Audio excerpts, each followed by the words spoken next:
வாங்க ஃப்ரெண்ட்ஸ், இன்றைக்கி கடாய் பன்னீர் மசாலா செய்யலாம்.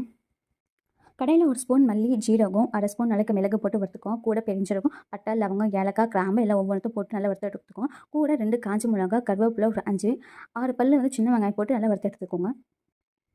2 தக்காளி ஊற வச்சு 8 பல் முந்திரி சேர்த்து நல்லா நைஸாக அரைச்சிக்கோங்க. கடாயில் நெய் விட்டு சின்ன வெங்காயம் வதங்கினதுக்கப்புறம் ஒரு ஸ்பூன் அளவுக்கு இஞ்சி பூண்டு பேஸ்ட் போட்டு வதக்கிக்கோங்க.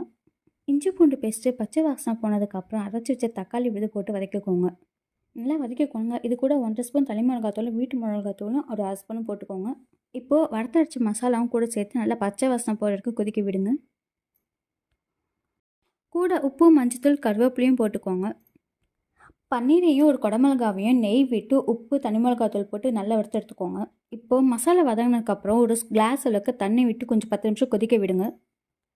மசாலா நல்லா கொதி வந்ததுக்கப்புறம் வதக்கி வச்ச பன்னீர், குடமிளகாயும் போட்டு 15 நிமிஷம் போட்டு எடுத்தாலே போதும், மசாலா ரெடி.